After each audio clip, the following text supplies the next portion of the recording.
Hello, everybody. Who Are You is back, and I've got to say, I've got a superstar, an Arsenal staunch superstar, Kenny Ken. How are you, Ken? I'm all good. I'm all good. You know, it's 2 weeks to go until we get our football back. It's not. It's not going to be the way that a lot of fans would like. However, the most important thing is that football itself needs to survive. So, football fans have to be patient, especially the match-going fans.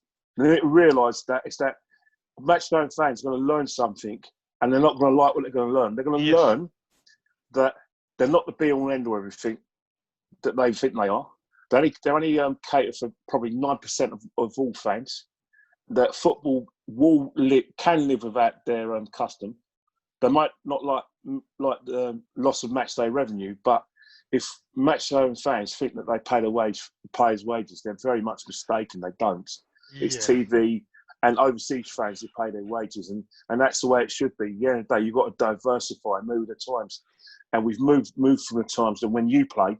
Yes. Where it was just a situation where we had the big match on a Sunday, match of the day on a Saturday, and also, night. you know, and then when we did have live matches, they were in the sort of 1983, ITV's first live match was Spurs versus Nottingham Forest. They were like sprinkled, and that season, Arsenal weren't live. Yeah. Arsenal didn't have a live season, the 83-84 season. And basically what was happening is that there was only certain matches, and you noticed that the big clubs in the 80s were Arsenal, Spurs, Everton, Liverpool, and Man United. They were the big five. And they're the ones who invariably were getting the most of TV money. And that's probably why we had the Premiership, because we wanted the very fast. So in that respect, fans were probably paying the wages. But as soon as the Premier League came along, everything changed, stopped. didn't it? Ken, look, look, what I want to say to you is, I know you've got that much knowledge. I want to get straight into it because, look, I want to save some of that for the question. All right, good man. Right, Ken, your first question is, can you remember your first Arsenal game at Highbury? Of course I can. The thing about it is, I consider, my mum always tells me she used to take me to games before she actually let me go on my own. Yeah. And she was telling me that there were like, she used to take me games that Alan Sung was playing. I actually quite remember that. It was 1979. Yeah. And I remember going like, do you remember the football combination games? Yeah. Where on the Saturday where the first team were away. Yeah. Definitely. And one guy, my next door neighbour, we just lost, Dave Ed. He used to be friends with like Raphael Mead. Right. And he kind of used to take us to games as well. But the first game I remember, because I had to take my brother, who was 10 years, who was just turned 11. Actually turned 11. And my next door neighbour, Wayne, who was 9. So I basically was in charge, and I was giving them about 10 quid. So basically £2.50 each. And it was the 17th of December, 1984. Wow. Where basically it was a game against Watford. The late Tommy Caton was in the back line with David O'Leary. Kenny Sampson was playing. Also, we had in midfield, we had Stuart Robson, you know, like I said, who was fleeted in about the captaincy when I first started. Tony Adams wasn't playing. He wasn't even thought of. I know he had the odd game that season against Man United in one of the live games, but it was Watford. It was 1-1. Ian Allison had a penalty. Tony Coton saved it. Ian Allison put the rebound in. With about 5 minutes to go, Les Taylor equalised for Watford. So that was a bit of a damp squid. I wasn't too happy with that. But, I'm sure. Yeah. Kenny, who was your favourite player back then? At the time, if you talk about between when I first started getting into Arsenal, it started to be Liam Brady, because when I first was an Arsenal fan, I thought Arsenal was an Irish club. Yeah. Because when I first got to be aware of Arsenal nearly 41 years ago, we had 7 Irish internationals. We had, Jennings in goal, John Devine. It was probably a reserve. We had the guys from the Republic, O'Leary, Brady, and Stapleton. We had the guys from the Northern Ireland, Rice, Jennings, and Nelson. Nelson, yeah. Yeah, so that made it kind of an Irish club. So Liam Brady's my first player that I kind of fell in love in it. And then obviously I had a soft spot for Huggy White. Chris Huggy White, Yeah. who actually Yeah. still lives in North London. He lives around the sort of the like Ali Pally area, because I haven't seen him for a couple of years, but he's still a bit local. So it's Chris Huggy White. But I ain't gonna lie, when Charlie Nicholas joined us in 1983, he became my favourite player. Because when he left Celtic, he scored 62 goals. And I thought that he's going to replicate when he came to Arsenal. If he could do half that, it would be And unbelievable. that, yeah. But I think with Charlie Nicholas, what I didn't realise that Charlie Nicholas didn't like playing with his back to goal. Yeah. And he was actually a more creative player than a centre forward. So really and truly, it was only when we got Tony Woodcock and Paul Mariner that we kind of saw the best of Charlie Nicholas on a consistent basis. I think Terry Neal kind of wanted Charlie to do things that he wasn't capable of when we bought him. Yeah. Well, actually, that just sets it up nicely for the third question, to be honest.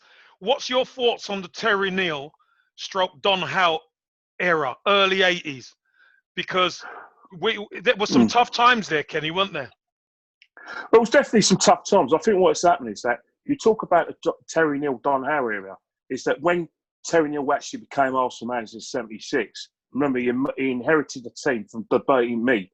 And between like 1974 and 76, Arsenal used to regularly, and Tottenham themselves, used to regularly flirt with relegation. Yeah.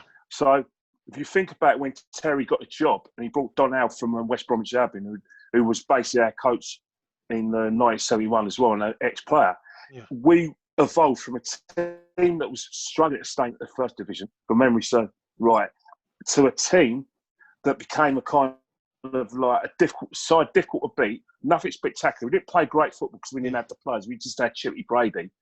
To a team that basically was good in the cups. Yeah. So my first kind of memories was you think about it, 1978 to 1980, we got to 3 FA Cup finals. We got to European Cup Winners' Cup. Yeah. And for that respect, it was accepted that was Arsenal's level. Yeah.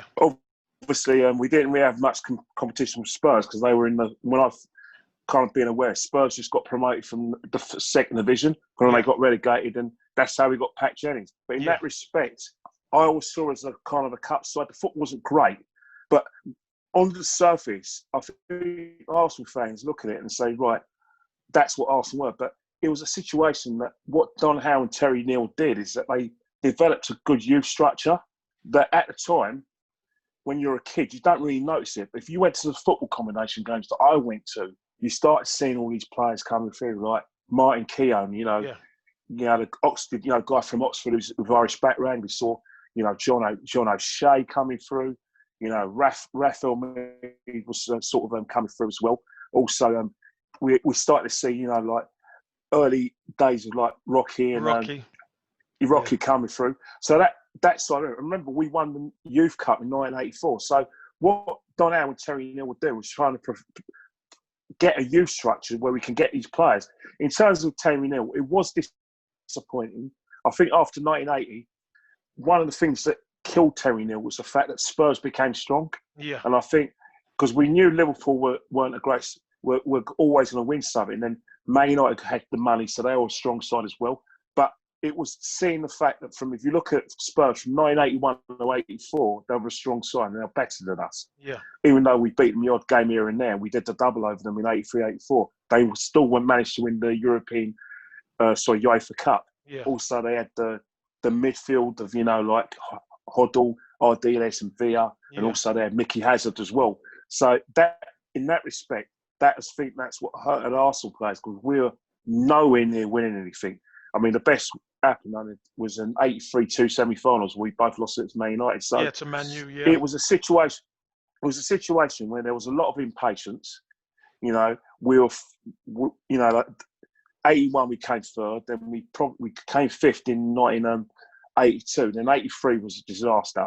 And I think that's the beginning and end of Terry Neal. And I think all the old people on Andover Estate went to the town hall to ask for Terry to be removed. And I think it was very reluctant, Peter Hill to make the decision because he didn't want to sack him. Yeah. It's factual that it was actually David Dean who proposed that Terry should be removed for his job, because at that time David Dean was becoming the majority shareholder, and he's the only one who could make a decision. And I think that's when that was kind of when our renaissance started, when David Dean had more of an input. Yeah, And I think more power, yeah. more power. And I think that's it. And it's a shame because people look at the Terry Neal days and Don Howe days, and they look at the fact that, you know, we weren't playing great football. But remember, they got some good players. Remember, we got Paul Mariner. Paul Mariner was probably Don Howe. But remember, we got Tony Woodcock. Terry Neal got a very good player in Tony Woodcock. And he left us Charlie Nicholas as well. Yeah. So Terry did some good things for the club. But it's only afterwards that when you look at what George Graham inherited in 1986, that was all started during the Don Howe, Terry Neal era. Remember, it was Don Howe we gave David Rocastle his debut. Yeah. It was Don Howe and Terry Neal brought Tony Adams back into the side. So there was foundations. And let's not forget that Terry Neal brought the best left back in the world at the time, which is Kenny. Yeah. God bless. Hopefully he's in hospital. Fingers crossed he makes a speedy recovery, yeah. Yeah. So an effort. And remember, you've got, Huggy White had his chance. You know, Paul Davis, another one of your boys from South London. Yeah. He was he was very prominent. So it was one of those sort of guys that were coming through. And I know, like Mickey Thomas and Rocastle, it was Terry Neal and Don Howe who actually gave him the head. Obviously, Pat Rice, who came back from Watford to be the coaches. So yeah. You didn't see the fruits of Terry Neal's labour, but it's only after he was gone that I think Arsenal fans should, appreciate what he did for the club. Yeah. Every cloud has a silver lining, right? And well, at the time, but what football fans, they want success yesterday. Yeah. And because we weren't getting that success, because Spurs were strong and playing, let's face it, fantastic football. Yeah. God, it hurts me to say. Yeah, I know. It hurts, but it's true. Like under Keith Birkinshaw, he had a very good side. Like I said, you had play even Mickey Hazard, who's blocked me on Twitter, very naughty. Yeah, is it? And he had some hard boys like Graham Roberts and Paul Miller. Paul Miller, yeah. Provided that still had Ray Clements in goal was a great goalkeeper as well, England's number 2. Yeah. So he had a side that all the pieces were there, and we were just watching that happen. But they never won the league, though. No, I know, and that's a saving grace, you see, Kenny. Yeah. But you set it up nicely. You see, it's great talking to you because you always set it up nicely for the next question. Yeah. So new manager George Graham comes in. What were your thoughts? Because obviously he's an ex-Arsenal player, done the double, but he was managing at Millwall. What were your thoughts? I was quite disappointed because if you remember, we talk about John Howe era. Don Howe actually lost his job at Arsenal because what was happening is that David Dean was making voyages to Barcelona to try and get Terry Venables to take his job. So what's happening is that he really went after him. Because I know there was some situations where Terry wasn't. He's been at Barcelona for a couple of years. I know he wanted to come back to England, and maybe he had his eye on the Tottenham job when Birkinshaw left. But even so, David Dean was pursuing him aggressively, and Don, rightly so, left the club because it's very disrespectful. So we had Steve Birkinshaw, we had, they probably coached you, Birkinshaw and Cartwright. Birkinshaw and Cartwright, yeah. No respect, Birkinshaw and Cartwright are very much in the sort of like old, like Charlie Hughes type of football. We all know that Charlie Hughes. I know Cartwright is definitely Charlie Hughes. You know what I mean? And we'll leave it at that. But it was a situation where I thought I would like Terry Venables to get the job. So when I heard George's got the job, I went, well, he's played for Arsenal, he's won a double, he's a young manager, and he's got Millwall in the second division.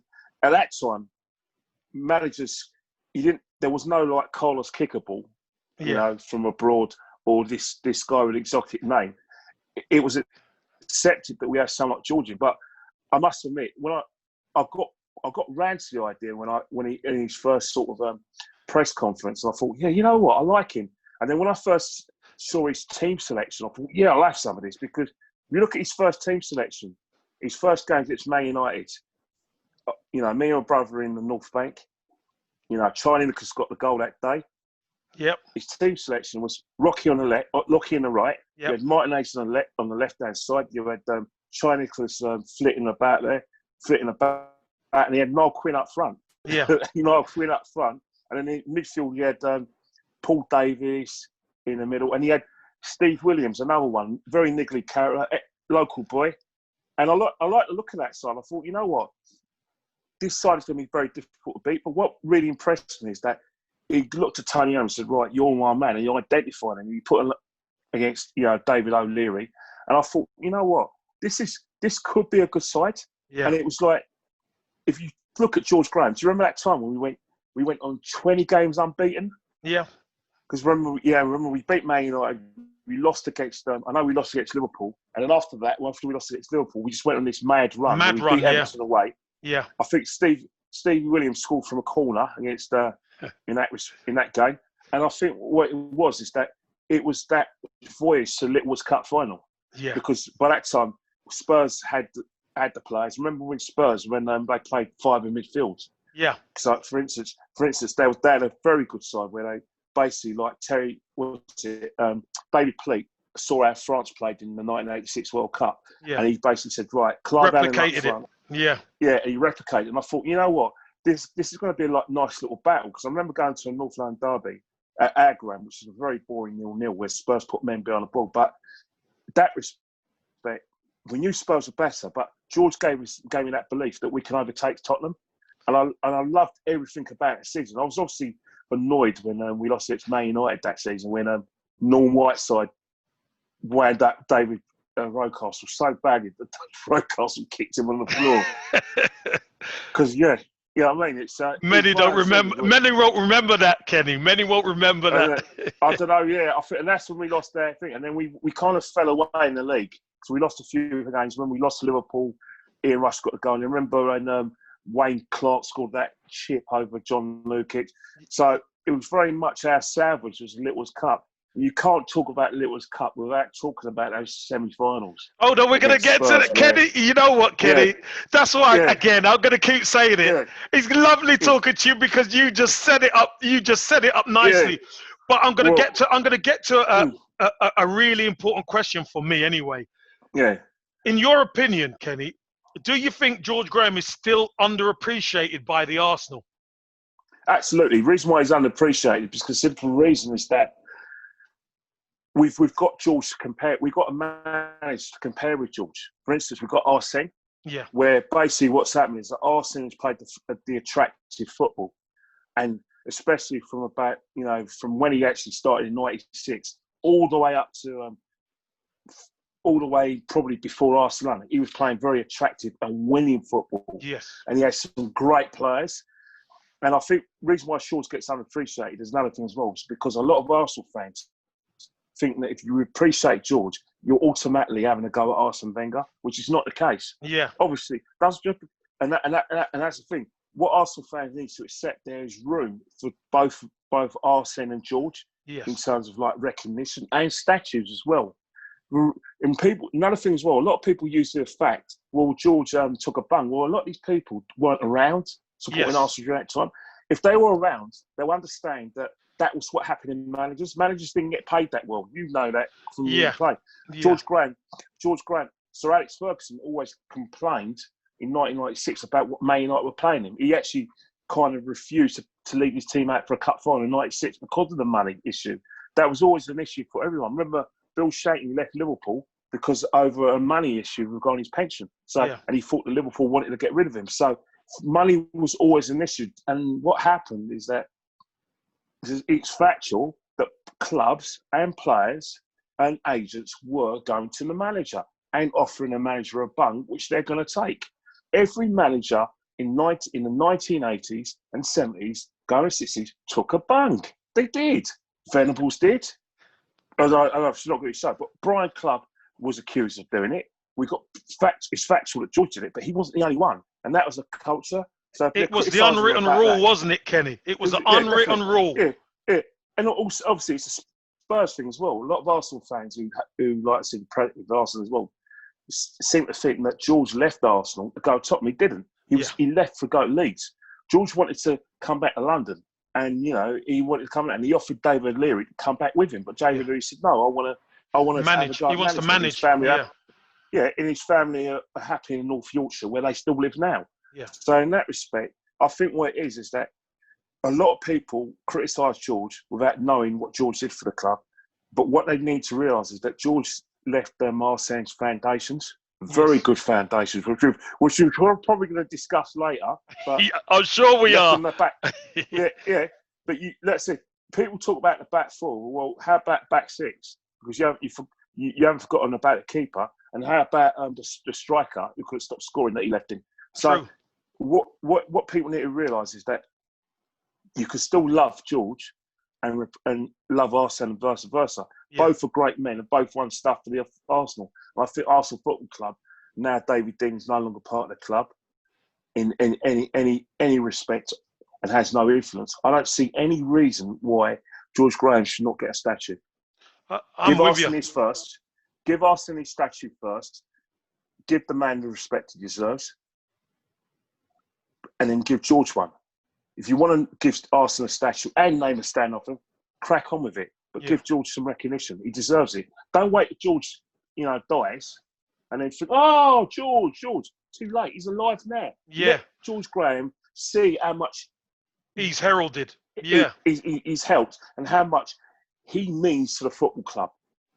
I'm sick and tired of watching people, the authorities, lionise people after they die. Look what they did to Bobby Moore. Doesn't matter what Bobby Moore did and that. When he was alive, he was working for the Daily Sport, and he was on, Capital Gold with Jonathan Pearce. Yeah. Bobby Moore should have been in the top studio. He should have been with a top paper. He should have been with the FA. Yeah. Why is it when he died that he got all this recognition? We're going to do the same with George. Yeah, it's terrible. It's terrible, Kenny. You're right. You're right. He should be held in the highest esteem, just like Arsenal should. Exactly. You're bang on. Anyway, you're getting towards the semi-finals. No, listen. So, what I want to ask you, Kenny, you're a North London man, right? Staunch Gooner. What was the North London trilogy like for you and success under George Graham? What were your experiences? Well, like I said, it was stressful. To say the least. Very stressful because, like I said, at the time, you got to remember that I was very overconfident of us at overcoming Spurs. Remember that game in after Christmas when we played them at White Lane when we won 2-1? Yeah. Where Tony and Paul got the goals for us and Mitchell Thomas pulled one back. Yeah. Well, we played very well to the extent that we gave Spurs no space and we basically kind of like ambushed them and took them by surprise. So I was very confident of us beating Tottenham. But what Spurs did is that I remember watching that game, being very, very frustrated. And I remember Spurs defending really well that game, which is very odd from Tottenham. And I remember Clive Allen getting the goal and putting them one up. And I thought it was over. I thought it was going man will chance. But then one Spurs fan said to me, "Don't be stupid. You'll beat us at our ground." I said, "What do you mean?" He said, "No, you beat us." I went, "No, you won't." But then we saw the second leg. 1-0 up. Clive Allen again. We're playing a bit better. And then you hear the announcement at half time. There you go. And that's half time. And I'm thinking, where Spurs ticket man was announcing how Spurs can get tickets for the Little's Cup final. All right, and he was naming the prices, the times when you can appeal to the ground. I thought, well, hang on here. I know they're 2-0 up and they're probably going to beat us, but come on, don't show us a bit of respect, will you? Yeah. And then the second half, we just ambushed them, went at them. First Viv Anderson got a goal, and I was thinking, well, that's a bit of a consolation. I didn't cheer too much. People, why are you getting up, not cheering? I was like, you wait. Well, it's only 2-1 at Tottenham. Then when Niall Quinn went scored, I went absolutely berserk, and I thought, there it is. And I thought after that, I just felt that Niall wanted to win that game. And then in the replay, well, it was on a coin toss, wasn't it, Kenny? Remember, it was the coin toss, and they won it. The thing about it, right, is that I remember it in coin toss. I wasn't too upset when it was at White Lane because I think we already won there on the Sunday. Yeah. And then on the Wednesday, I was quietly confident.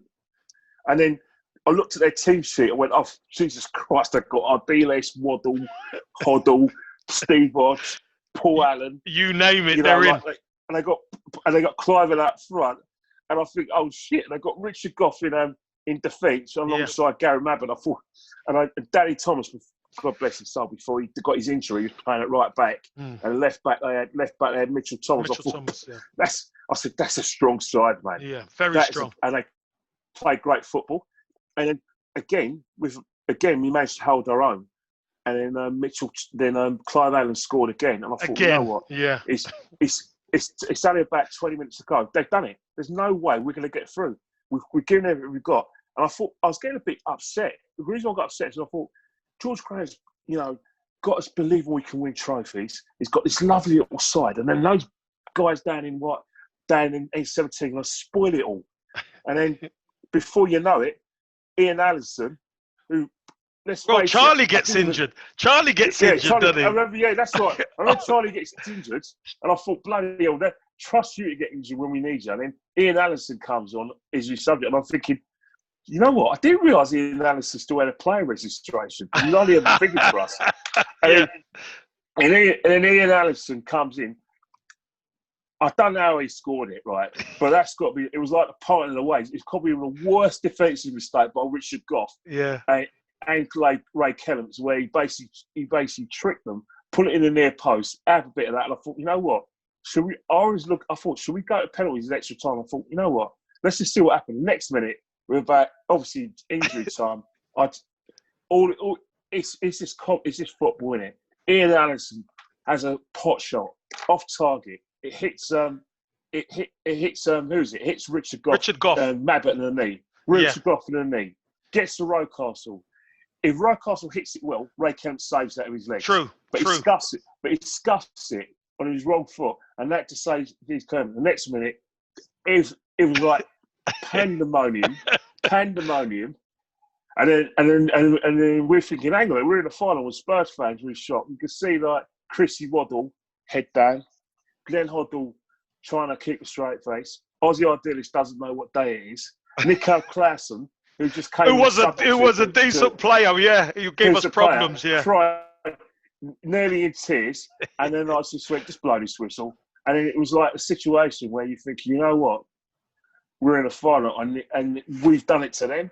And I was thinking, and we actually done it at their ground. And I was thinking, you know what, I was just happy to get the final because we were playing Liverpool.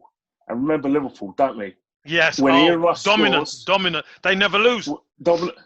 Never lose. And then what happened in the final? He scores. Yes. And I said, you know what? I still thought, you know what? Why is it that we have to just sit there and let Liverpool beat us? Why can't we just stand up for ourselves and stand up? And then China Nicholas scores, where basically we hit the post. I think it was he actually hit the post. It was actually him hit the post originally, and then Tony Adams, I think, kind of squared it, and then China makes it 1-1. And then in the final, I thought Liverpool played really well and they're kind of dominating. They're playing some really good football. Then Perry Groves came on. Yes. Perry Groves came on.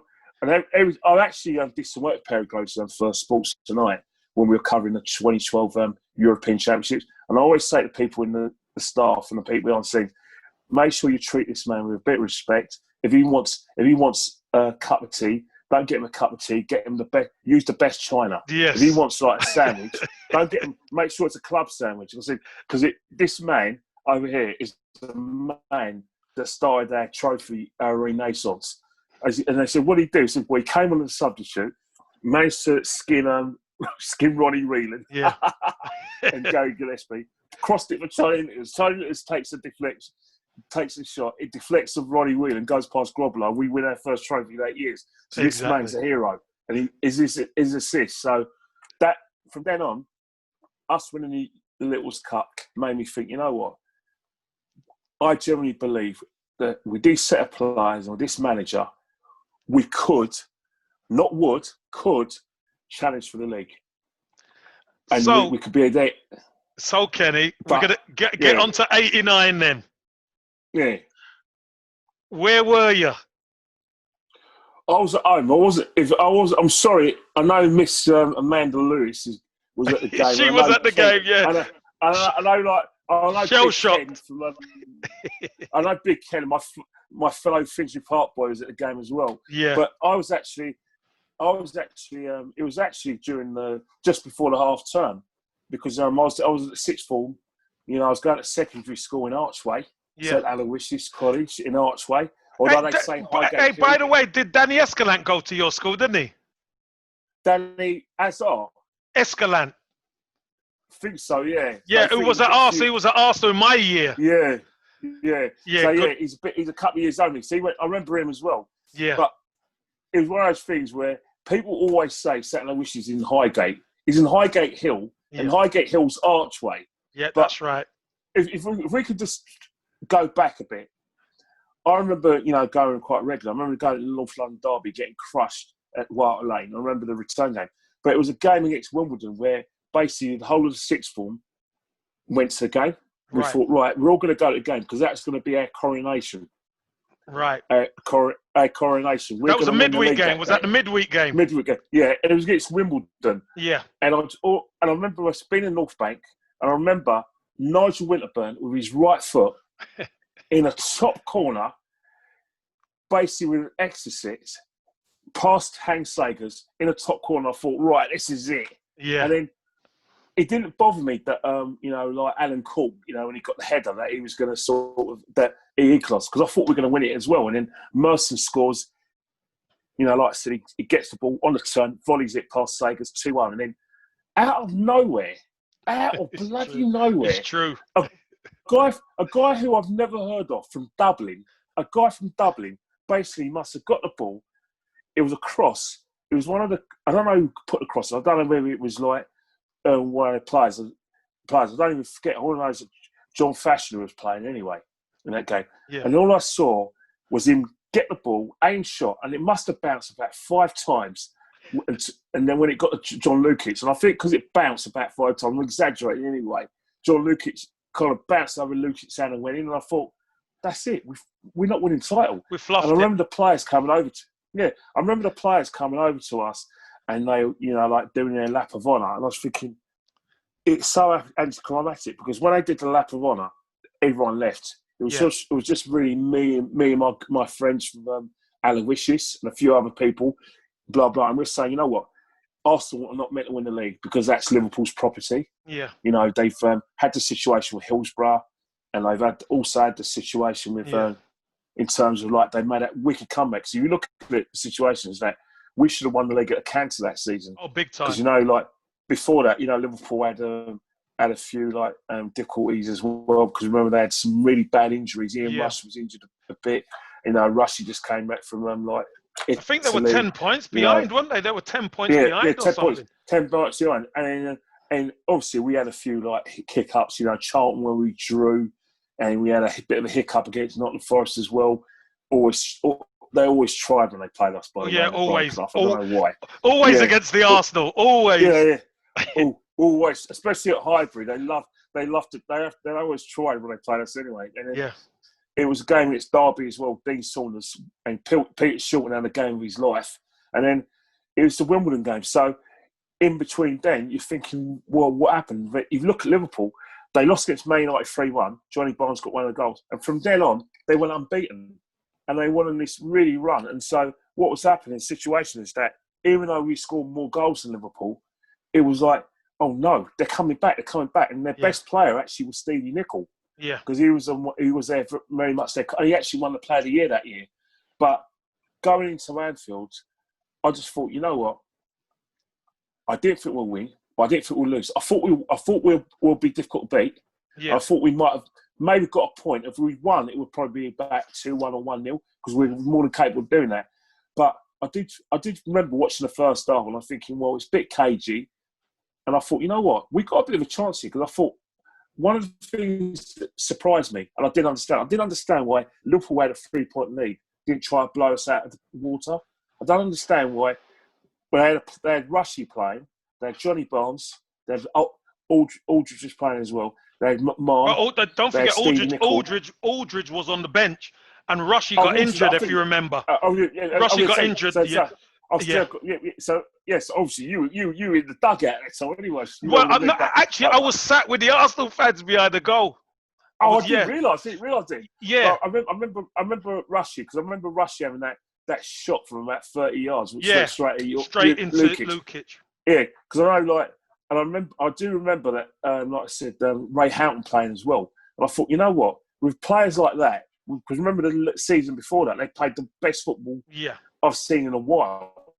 And I thought, you know what? They're just going to put on a show. Obviously, it's Hillsborough. They could do the double the first time they've done it since '86. They're going to go for it. So I thought, well, hang on. They just had to get a point here. I thought, okay. So in the second half, I thought, you know what? Why don't we just have a go? We've got nothing to lose. And when Alan Smith scored, I ain't going to lie, and I know I'm saying this 31 years later, I genuinely believe that we can go and get another one. Yeah. Because I thought that Liverpool always on a retreat and that their game plan was to stifle Arsenal and be difficult to beat. But when they went 1-0 down, they were caught between a stall of having to sort of do they open up? Play the Liverpool way. Do they open up? Or risk getting caught on a break. Yeah. And I was just thinking, you know, time's going against us. Time's going against us. I know, like, Merce got substituted.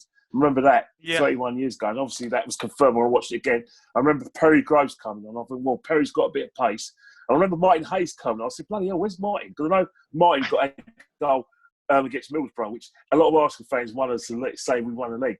But I remember Martin coming on. I was thinking, you know what? It's now and ever.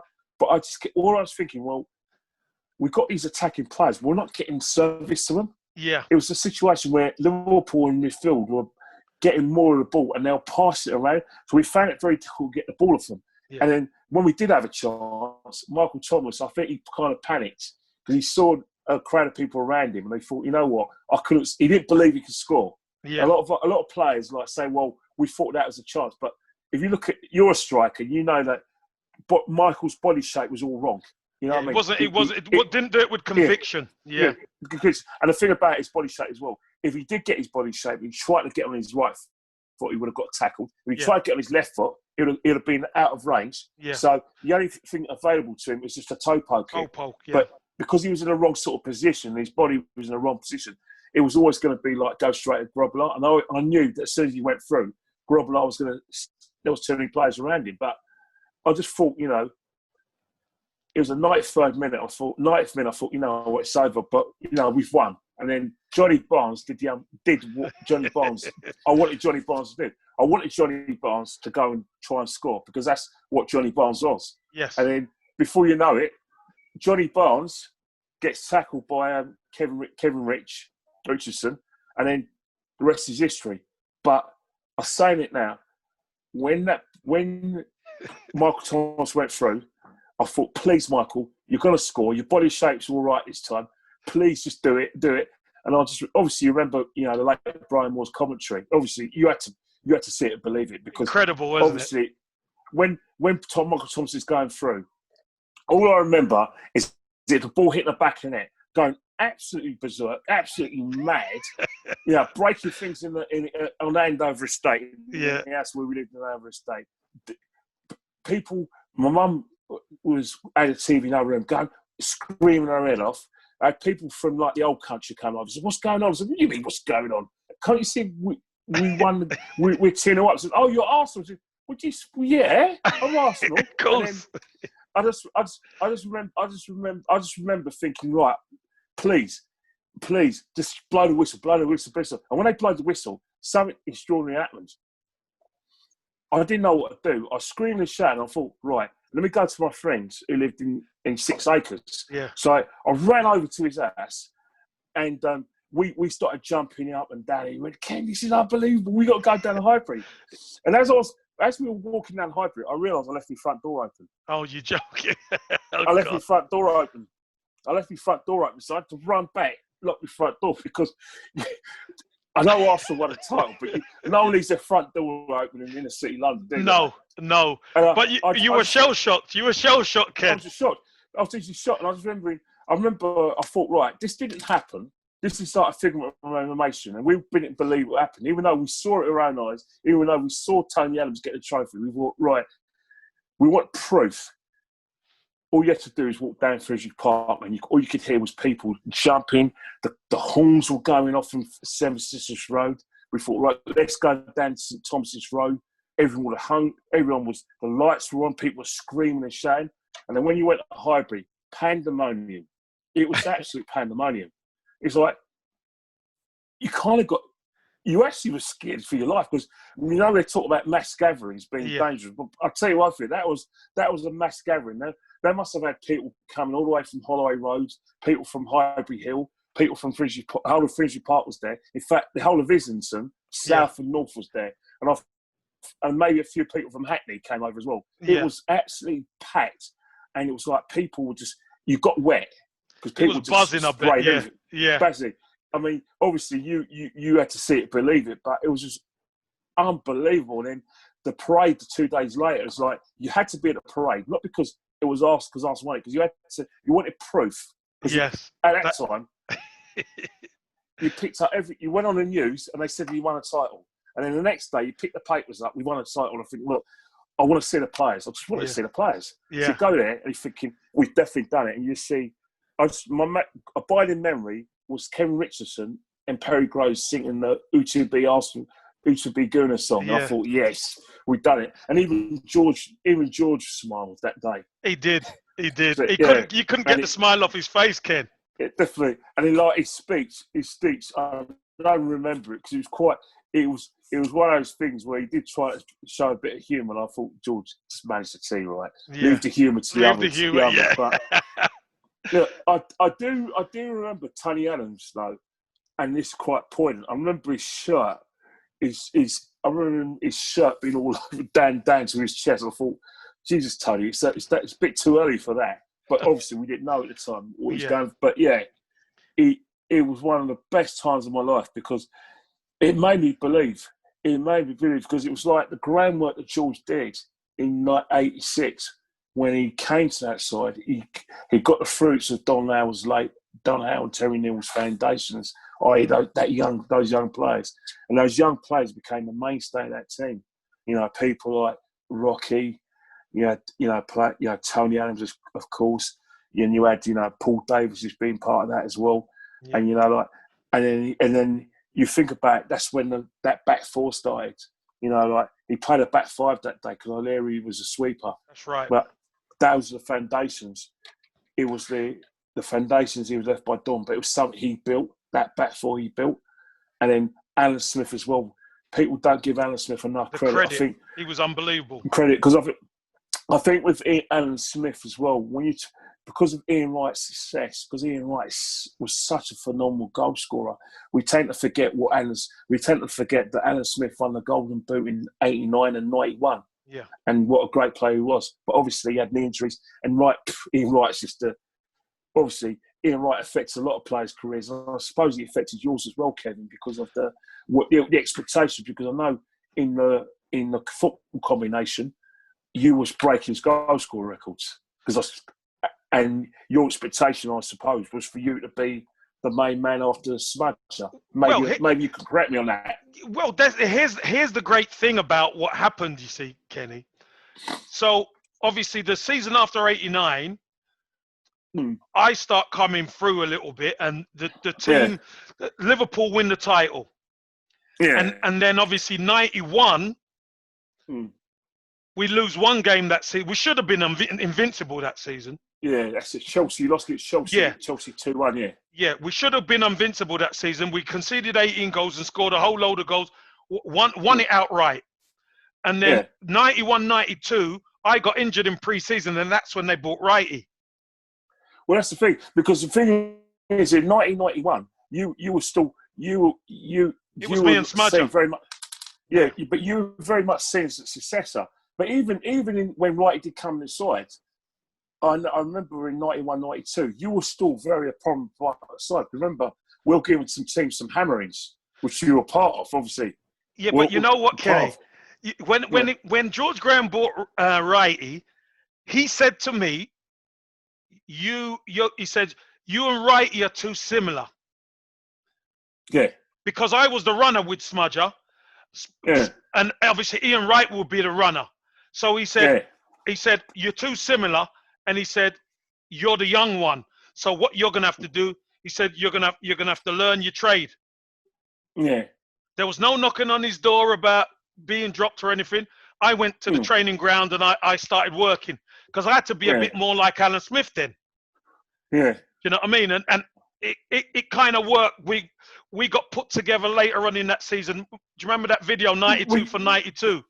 Yeah, but you think about it, right? So you couldn't stop scoring, because I remember when the Premiership started, and Andy Gray was very much a big fan of yours. Yeah.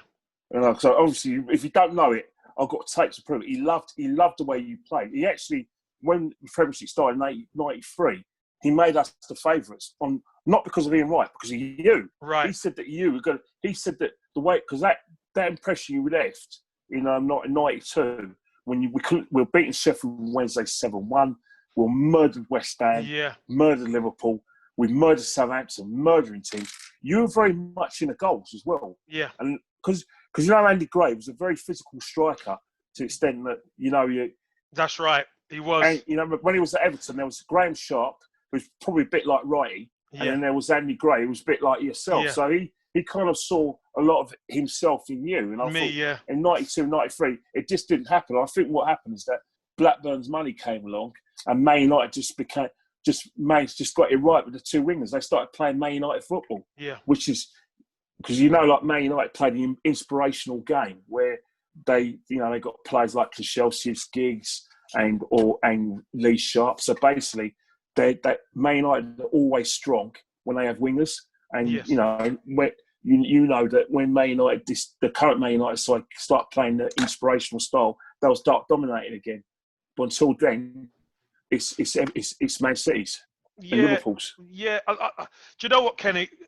I want to move on, but I want to touch on your point you just made. For me, I think George Graham, whether he had the money or not, I don't know. But if he would have added the right pieces to that 92 team, I think we could have kicked on strong. We became a cup side after that. Well, definitely a very good cup side. A very good cup side, and we got revenge on that lot down the road. Do you know what I mean? In the semi-final. But in the league, you're poor. Yeah, in the league, we couldn't sustain anything. We couldn't sustain it, and we couldn't rely on the back five at that time because we didn't have it. We just weren't that same team anymore. But no, not so. But I want to get your thoughts on the early Arsene Wenger years and the latter Arsene Wenger years, because they kind of does that, doesn't it? The early years was just like.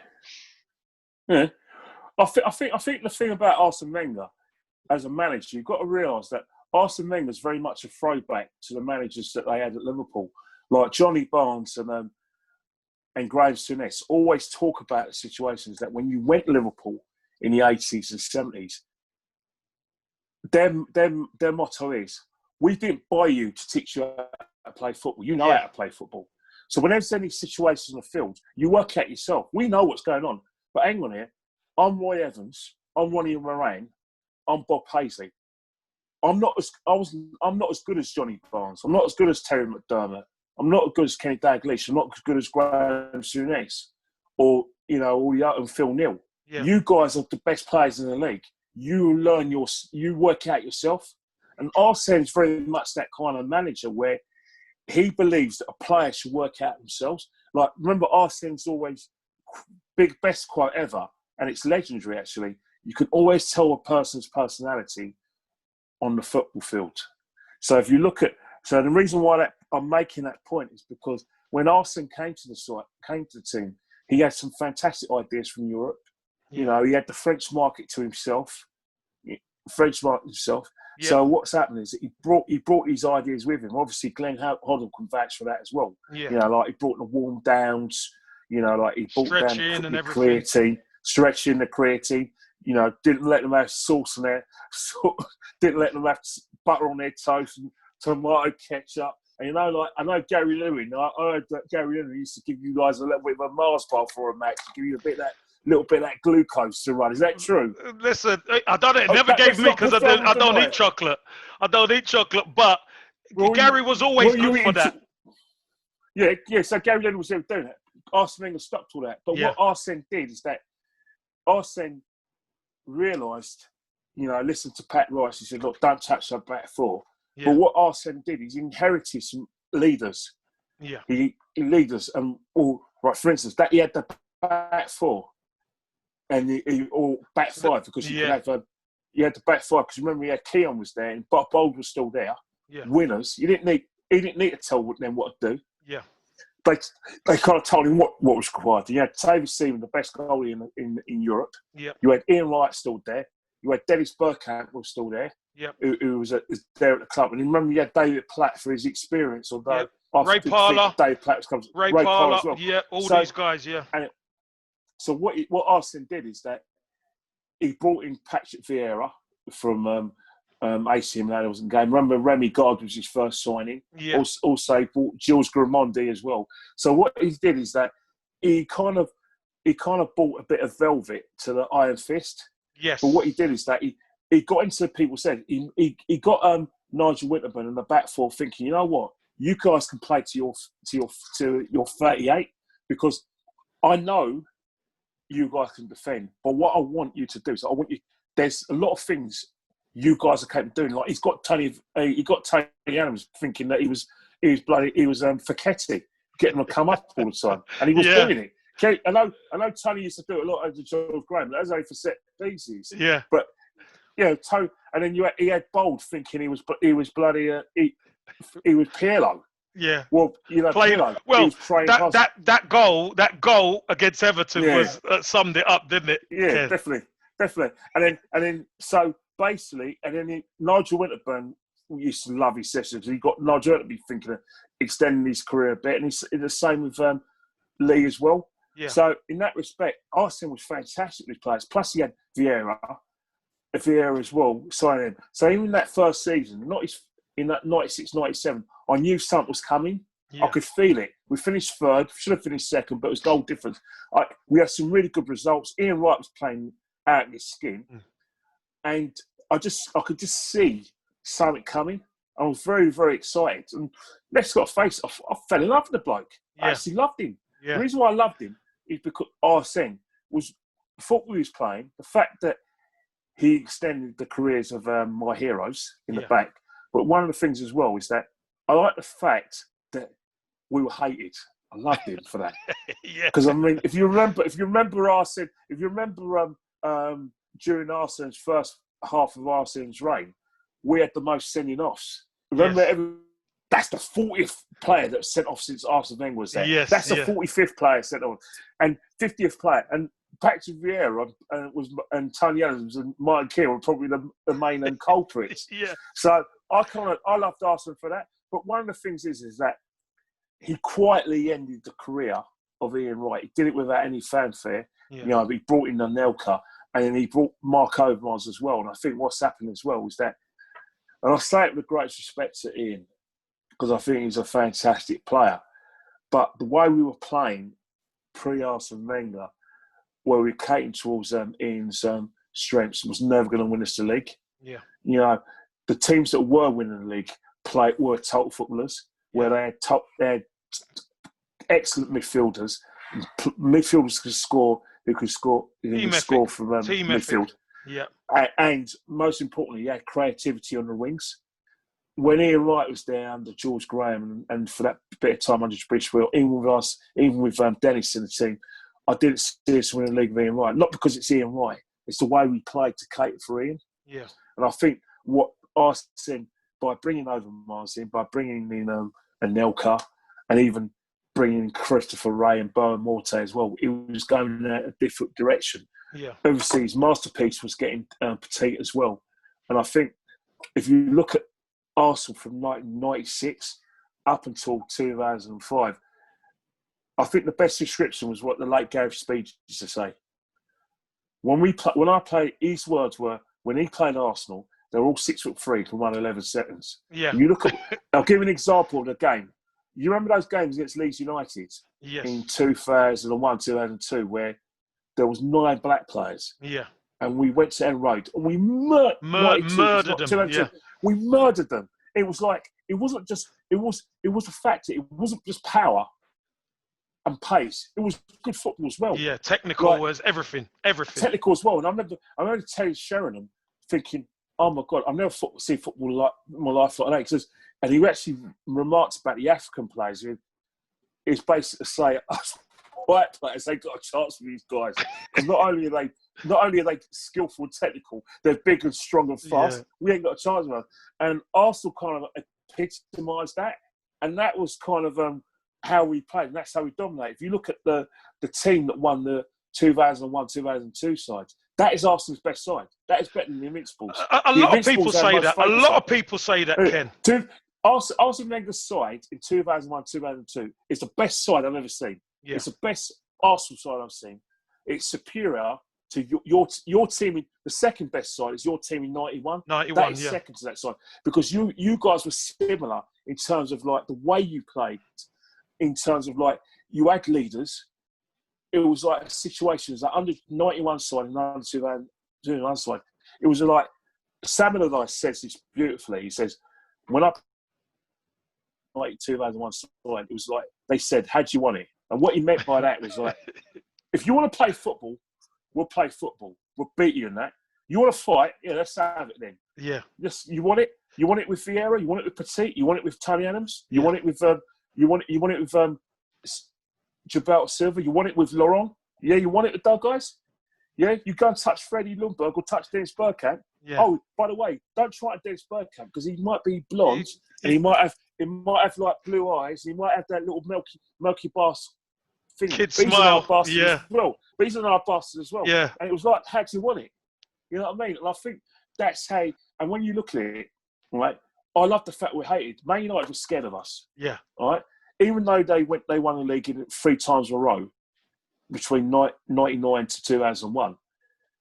One of the best things Arsenal did is that he rebuilt that side from the 1998, 99. He rebuilt that side, and Overmars wanted a better career at Barcelona. He left, so he got Rob Perez in. Like I said, Rob Perez. He got in. Freddie Ljungberg gave him more of a prominent role.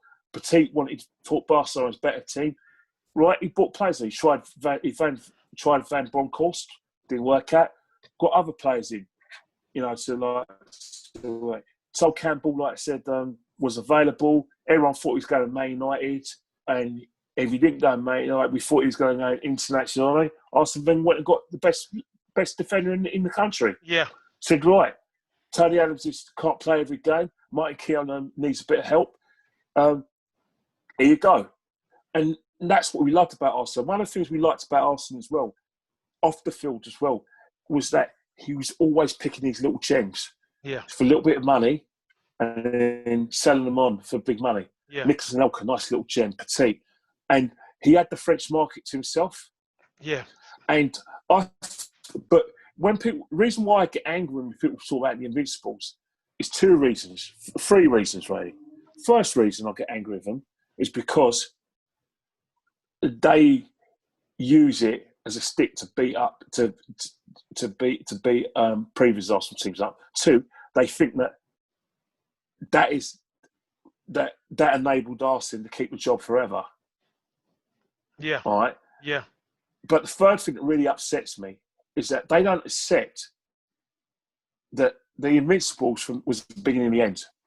Yeah. And the reason why moving it into the latter years, yeah. And that the Invincibles was a curse in Arsenal Football Club. The reason why it was a curse is because what happened, right, is that it should have been more successful.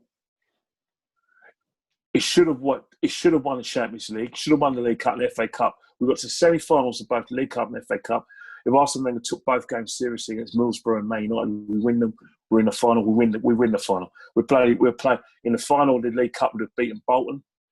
In the final of the FA Cup, we'd have beaten Millwall, killed the Millwall. Yeah. Champions League would have been different.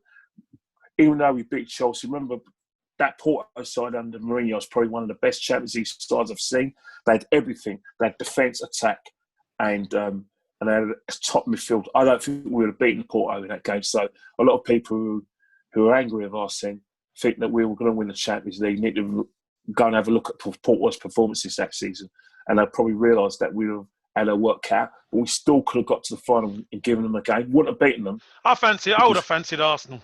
Oh, you might have. They're good. Don't get me wrong. Porto proved it, and they proved it, didn't they? They proved it. They're good. It wasn't so much the players that it was the tactics. Yeah.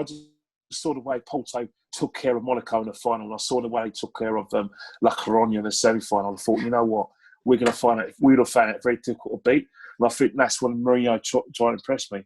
But when you talk about the Invincible becoming the beginning and the end, because Arsene Wenger broke it up.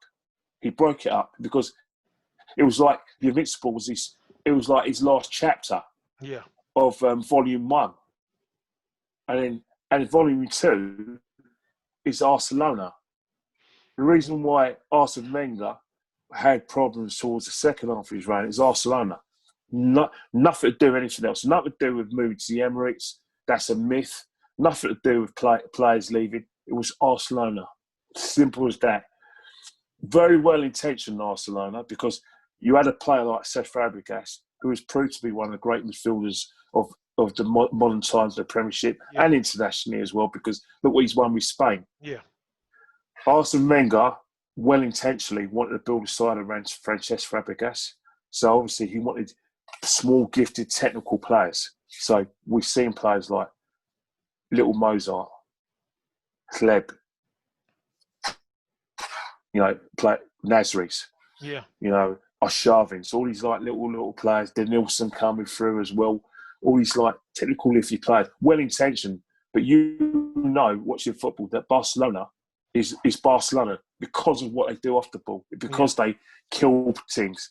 They can demoralise you. And the Spain sides under first on Aragonés and Barcelona, Barcelona. And I say this with the greatest respect to Barcelona and Spain, but the worst thing that ever happened to Arsenal Football Club was Spain winning dominating football from 2008 to 2012, and Barcelona dominating under Barcelona. That was the worst thing that ever happened to Arsenal Football Club. Everybody started thinking, because if that didn't happen, then Arsene Wenger could have abandoned Barcelona, and then we could have gone back to basics. Because if you look at how Chelsea were playing under Mourinho and under Ancelotti, they were playing the early Wenger football. Yeah. You know, the team full seasons, the pace on the flanks, the battering ram. Yeah, the direct. Yeah, they were direct as well. Yeah. Michael Essien, Drogba, they all have fitted into those early Arsenal teams. Yeah. So with Frank Lampard, because that's how they played. John Terry, Tony Adams. Yeah. So that's how they replicated how we were doing things. If you look at the Man United as well, you think about the early sides, when Sir Alex built the side from 2006 up to 2009, when he built the side around Ronaldo and Rooney, and you look at the way they played and the kind of DNA of prototype player, well, that's copying Arsenal. Yeah. If you look at off the field, Newcastle tended to have control of the French market, copying Arsenal. So what teams were doing is they took everything that was great from Volume 1 and replicated we left Volume 1, and it replicated that and started beating us. Yeah. And I think that's my beef with Barcelona is that it could have won the league if we did the work off the ball. But what happened is that we were very good and we were playing fantastic football and we were coming near the top of the table, like fourth, you call third and fourth. But in those, how do I say it, sexy games, or what you and I call the 6-pointers against your rivals, you only have to look at our records in those games to see that Barcelona was a failure and a mitigated disaster. And the problem with that as well is that a lot of their players lost patience. Nasri lost patience. Adebayor was forced out. He was told he had to leave. Adebayor wanted to stay at Arsenal. Yeah, 100%. Let's get this myth away. But Arsene Wenger said, no, if you don't leave, we're going to put you in the reserves. I want the money for you. You're going. Arsene Wenger, the board wanted the money for Arsene Wenger. Because remember, Adebayor scored 30 goals in 2007, 2008. And in 2009, he fell out of his way. He was becoming a bit of a nuisance, not working on enough, but he's still scoring goals. And basically, that was the thing. But Cesc Fabregas left because of ambition. He had the ambition, Arsenal didn't. Yeah. If you go as far back as Ashley Cole, he could see what was going to go wrong. actually everything Ashley Cole feared was proved right. That was the catalyst. Yeah, you're right. That was catalyst. And then you had a situation where Pleb had that great season. We had that great season where we should have won the league in 07, 08, and he went, wait on here. I ain't going to win that. He went to Barcelona. Yeah. Nasri left for ambition. Don't believe all that stuff he left for the money. Yeah. He left for ambition. And because look what he's won. And if you look at all the players who left Arsenal, the first thing they said is that they needed a lobotomy, a footballing lobotomy, because Nasri said that all the things I did at Arsenal is that there's certain things they were asking for me at City and I couldn't do, i.e. the work off the ball. Yeah. You know what I mean? Yeah. You know, the hard work and tactics. Serge Fabregas mentioned that when he went to Barcelona, the same sort of things, tactical awareness. Yeah. And one of the things that I was critical of Arsenal as well, it wasn't just the DNA of his sides and the results he was getting because of Barcelona. It was the fact that I thought that Arsene Wenger did another Liverpool thing as well. Not only was he not preparing his players properly in terms of like I said, giving them the guidance that these young players needed instead of going, "Oh, work out himself." He wasn't watching the opposition as well. Now, I'm not too funny.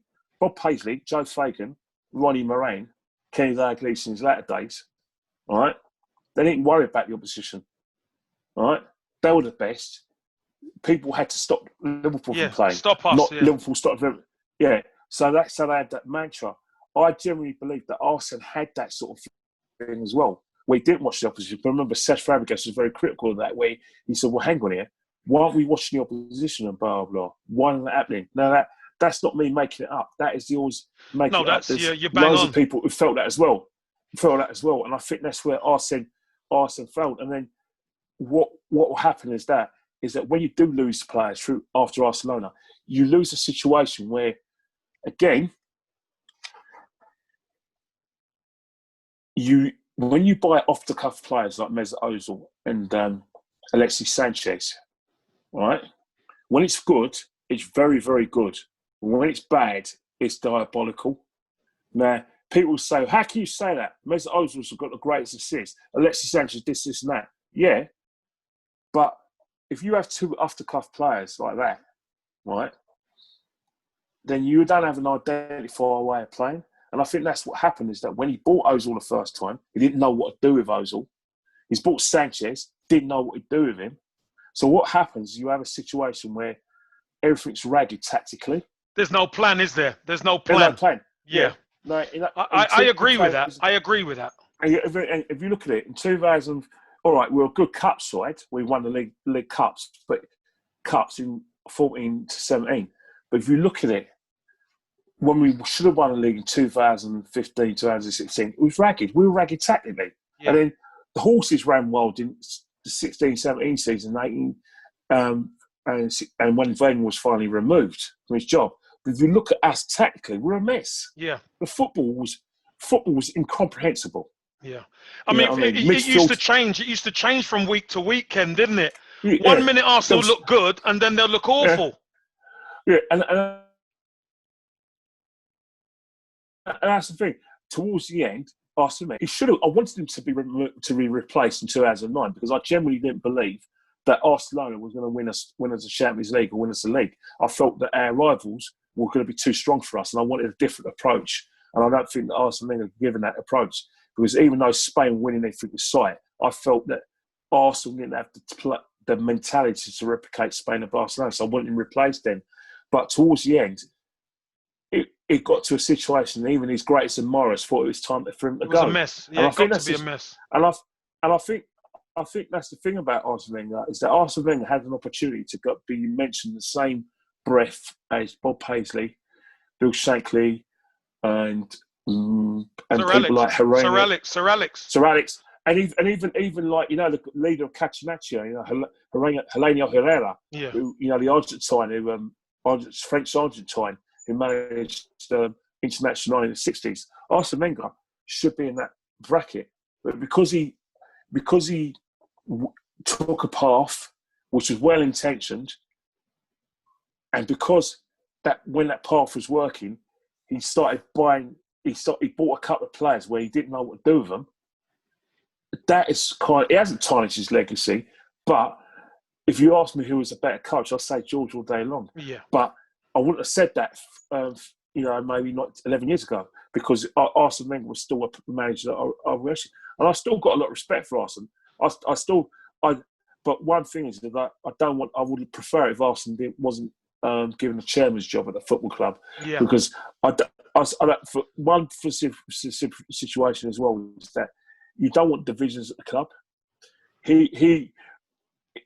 Something has to be wrong where your most successful manager, a manager that you should be shining his shoes for free, a manager that you should be inviting for dinner and making sure he has the best china, making sure that when he sleeps in your master bedroom, the sheets must be clean, he must have the best china, he must have a good view and everything.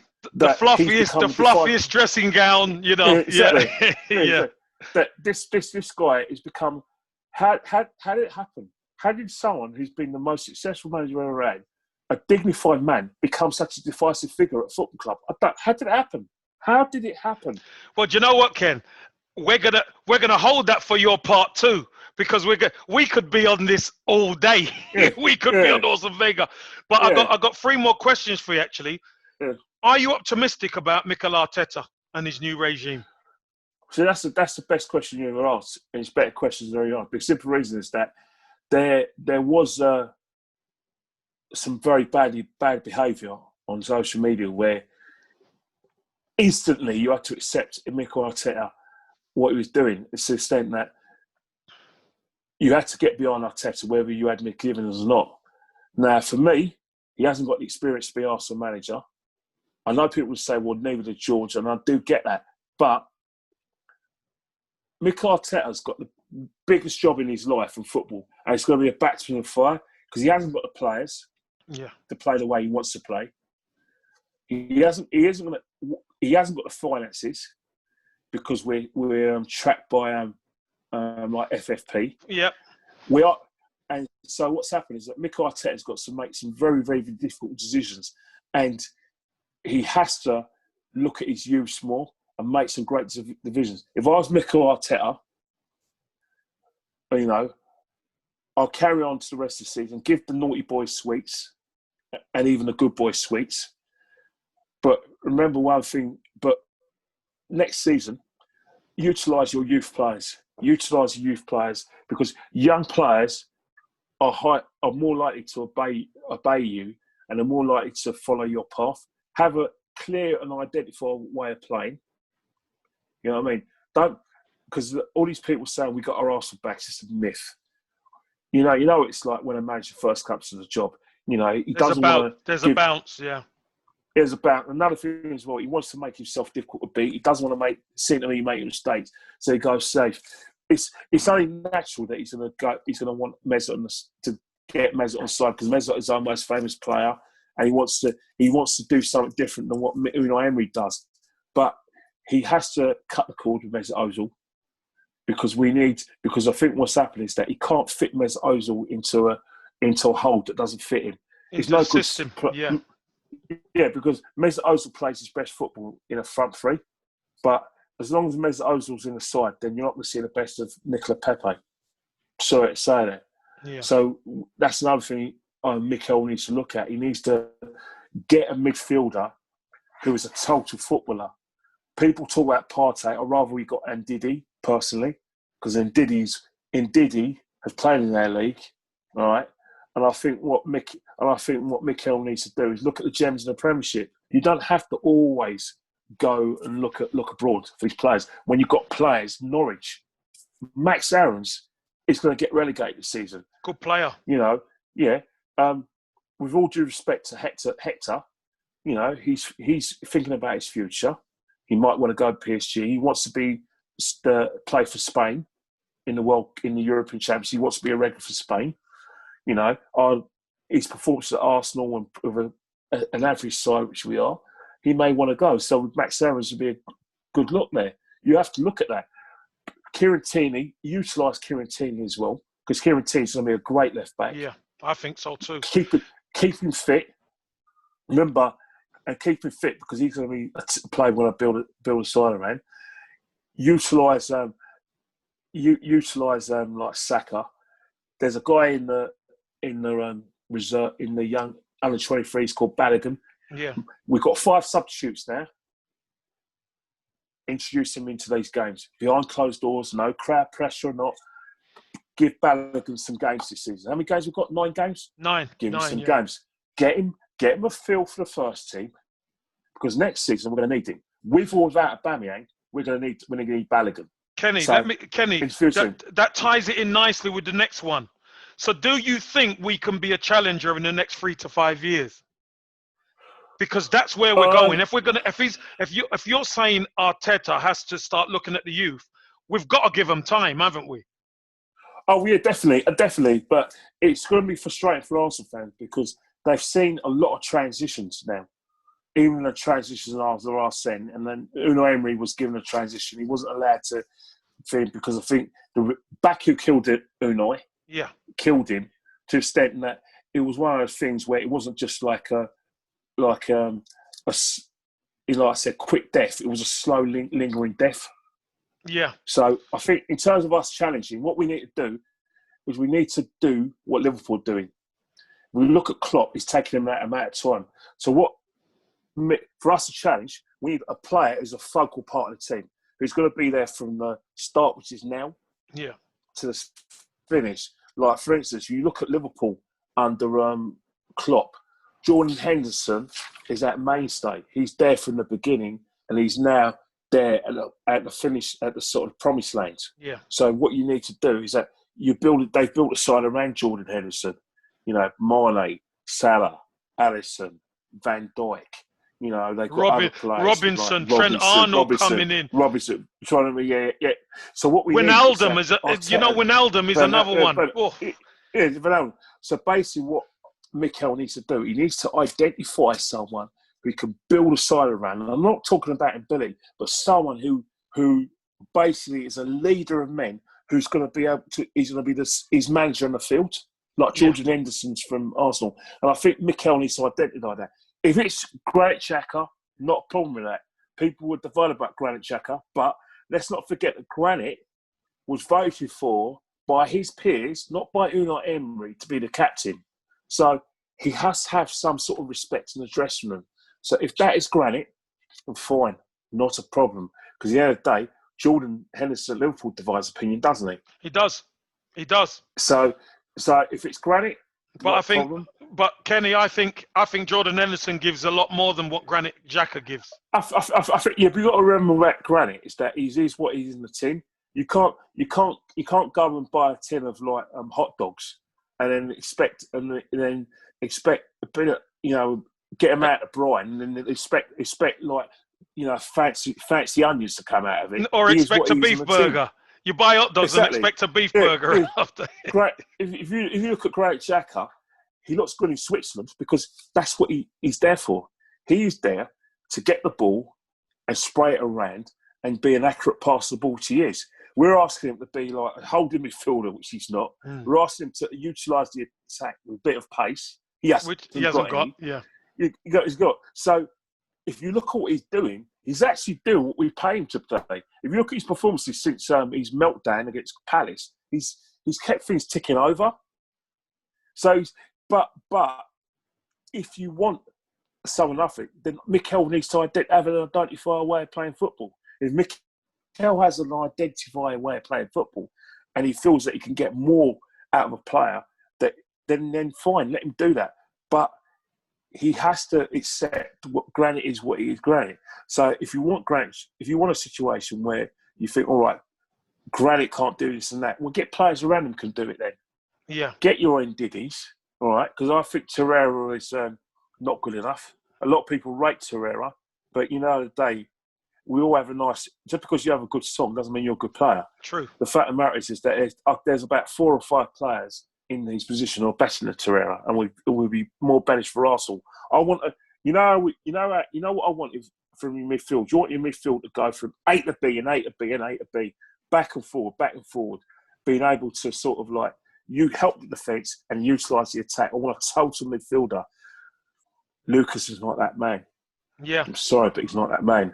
If Arsenal want to challenge for the title and challenge in Europe, we want a total midfielder. And we want to be we want to be producing total midfielders. Someone who could do it for that. And that's because you don't win football matches by just being holding player. So what? So Kenny, do you think we could be a challenger in 3 to 5 years? Yes, the reason why I think yes. I'm not saying in great options because law of averages we should be. Yeah, you've got to realise, right, is that, you know, the alleged top teams are going to fall by the wayside. They are going to go in decline. They are going to need transitions. We have to be there to take the place. But we have to have the right people behind. We have to have the right situations because at the moment, you know, behind the scenes, you know, I'm smelling a bit of you know, like agent influence. You know what I mean? Agents influence. I'm thinking that certain agents are getting their teeth into the football club because of Raoul's influence, and what we're doing is we're getting players situation. But the thing that Arsenal are going to need, if they want to be successful, they have to make Arsenal an employee of choice. Because at the moment, Arsenal are getting their second and third choice players, not even their third and fourth choice players. And until we start getting our first choice players, like Liverpool do, like Chelsea do, like Man United do, and Man City, we're going to find it. We're going to have the situation where Mikel may leave the football club because he's not getting the players he needs, or the results go against him. Yeah. So that's what Mikel needs. The situation. He needs a lot of luck for that situation. And now a lot of people going, oh, but Man United is. Let me tell you something now, mate. Man United are a bigger name than we'll ever be. They will still be able to attract the players. Of course. The minute Man United get it right in the football field and get it right behind the scenes, i.e., get rid of that Woodward geezer, and get a proper football man there, or let a proper football man just let a Woodward get McDonald's to sponsor them, or Burger King, whatever, which gets some sponsorship. The minute they get it right and get a football man behind the scenes and get it right on the field, God help everyone. They're flying again, yeah. Because they've got the finance, but haven't trust they? me. Yeah. Exactly. Man City have become, because they've got good people behind the scenes, they're looking, financially, they're kind of, it's emasculating Man United because simple reasons that Man City have become an employer of choice. Like their youth, the young boys around Manchester and the North West are not going to Man United, but they're going to Man City. Obviously, you know that because you've been living in Manchester, you'll know that. But Man City are getting the best boys. When Man United start getting the best boys around the North West and give them an alternative Man City and sort of a youth thing, we've had it. Watch out. Yeah. Because you have to look at Man. If you look at Chelsea as well, Arsenal need to have a situation where we're replicating what Chelsea are doing their youth as well. There's too many boys in London going to Chelsea. We want to make sure that these young lads around the London area and surrounding areas come to Arsenal now. We are losing out of Chelsea. Or what we're doing is that if a player gets relegated by Chelsea, they come to us. We want to make a situation where if we're going to dominate, get our youth situation sorted out and make sure that the best boys in London come to Arsenal, not Chelsea. That's or a great, go to Kenny. Places like West Ham or Spurs. Kenny, You know that is a great point. But listen, we've come to the last question, and this is a very specific question for you. Yes. What 3 things would you implement or change to improve the Arsenal? 3 things. Well, first and foremost, I would improve the midfield. Yep. I'll get a complete midfielder. I'll cut the cord from Mesut Ozil, because I think that if you want to see the best out of Nicola Pepe, you ain't going to see Mesut Ozil. Secondly, most importantly, I want another right back. I want someone who could. I want a young player like Aarons. I think Hector Bellerin's lost his space. He loves the football club. He's a great servant for the club. But that area, I'm watching how Liverpool are playing with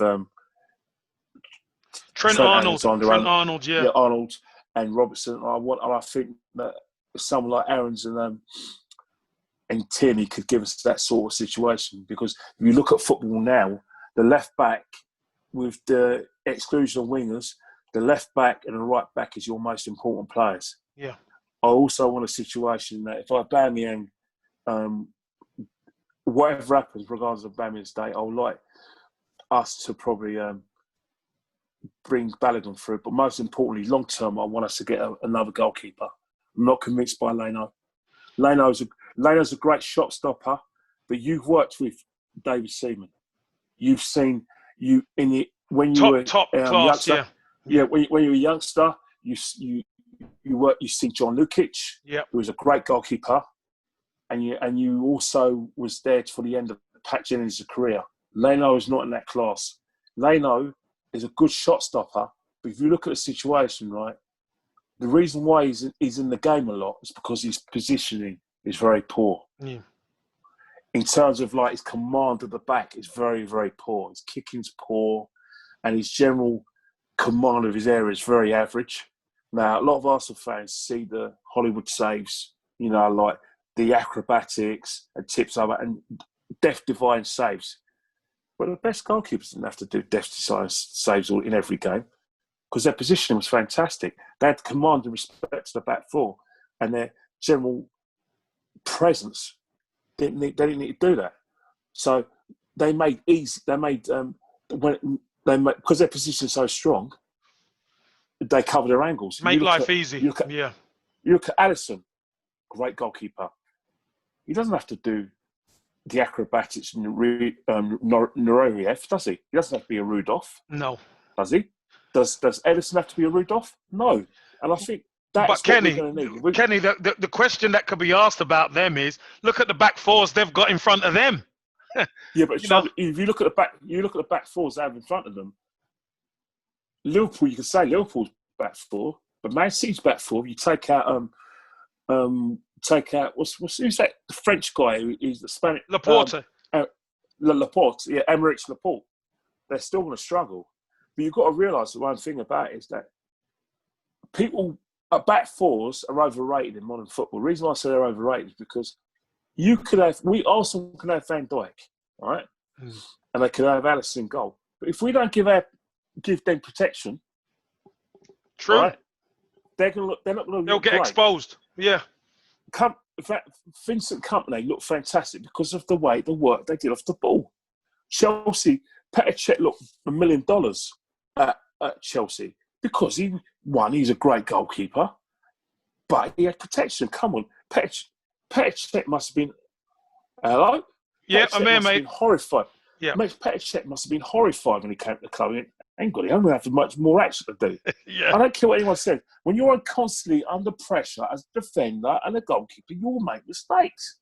And if you're constantly under pressure as a goalkeeper and a defender, it's because your midfield and the other players are not doing their jobs when you don't have the ball. True. And that is in Mikel's in trade. Make it difficult to beat. Make sure your players are in the positions. You know what I mean? Don't talk about it. Look at the position. That's where he's going to have to work. For instance, if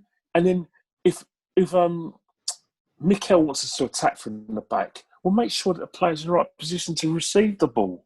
If Mikel wants us to be difficult to beat off the ball, we'll make sure that everyone has their main.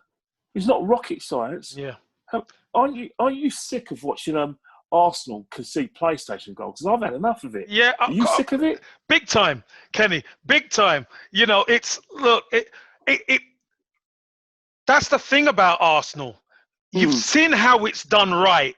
You've known it for years how it's done right. Yeah. So when you see it being done wrong, you could see it. It's plain to see. Exactly. So, but you could see that, and you've played a game. We've seen. The trouble is that, and that's one of the reasons why I do get frustrated with Arsenal. I got frustrated on the thing, is that they keep on making the same mistakes. Never learning, yeah. And if the player keeps on making the same mistakes, then they're not good enough to play for Arsenal Football Club. True. And that's why I hate it when people put us up on this pedestal. We're not there yet. We're not challenged for the league. We haven't been in Champions League for 3 years. We're where we should be in the league. People need to calm down. And the only way Arsenal improve is when supporters accept something is wrong. Yes. And by accepting something is wrong, we try and improve. Don't try and make out something's good when it's not. Stop. And that's why I will not line us about Mikel Arteta. He hasn't earned his Spurs. Yeah. All right? He hasn't done anything. Just take one game at a time. Words are cheap. It's no good in looking good at press conferences. Oh, he's sounded, I'm really impressed. It's on That's the not going pitch. to get me 3 points. It's on the pitch what matters, yeah. Exactly. That's not going to get me 3 points on a Saturday. I don't care what he says. I don't care. So Kenny, Yeah. you want a new goalkeeper. Yes. You want a new right back. Yes. And you want a all-action midfielder. Yeah, because I don't think if you look at those positions, I think that's where, on the surface, on paper, and in reality, we're not strong. I know people will say, "Why are you criticising Leno?" I'll keep Leno for now, but long term, I don't think he's going to evolve into the keeper I think we need. And that's the thing. Sorry about that. He's not even the first. He's not as if he's challenging. He's knocking on Joachim Löw's door for Germany's number one. He's nowhere near it. Yeah. It's like he's not even Stegen and Neuer. Yeah. And to be Arsenal's number one, you should be minimum number two for your country, if not number one. Exactly. That's the thing. Neuer does the levels I'm talking about. Neuer intimidates strikers. He intimidates them. Yeah. They're scared of him. You want your strikers to be scared of the goalkeeper. Thinking, you know what? Why do you think Ian Wright and Schmeichel used to kick off all the time? Because Wright feared him, Schmeichel. He feared him. He feared him. He thought, you know what? I can't score against him. That's what I want my goalkeeper to be. I don't want people to look at my goalkeeper. You know what? Can't score against. I got my work cut out. Yeah, I got my work cut out. That's what it's like. I love it, Kenny. The mind games. I love it. But Kenny, listen, Kenny, we're out of time. We're at the end. Listen, right. I've got to get you on for part two because we got plenty more to discuss, my man. Well, Kevin, I'd be very disappointed you didn't get me on for part two. No, Ken, listen, thanks for your time, mate. And listen, I absolutely love your vision and the way you think about the club because I know you've been there for years and you've seen it all and you take a nice outlook on everything. So, I really appreciate your time, mate. Look, trust me, you enjoy it more if you accept where we've gone wrong, so you can enjoy it. There's no room for delusions in football. Deluded people are where they should be in the bin. You love your club, all it means. And come on, we're adults, right? It's not like the old days when we were 8 and 10. We all agree, Arsenal, magic, Liverpool, tragic. Come on, stop it. Stop that. Yeah. I'm 48. I'm 48, man. You can't tell a 40-year a middle-aged man like me that the grass is green when it's basically lost colour because it hasn't been watered and it goes all brown. Come on. Yeah. I'm not blind. Yeah. You know what I mean? Yeah. Anyway. I know. Listen, Kenny, again, thanks for coming on, mate. And I look forward to getting you on for part two because I really enjoyed this chat, man. Well, I'm glad you did. I enjoyed it as well. Love it, come mate. on, I'm talking to a bloke who's got a championship medal.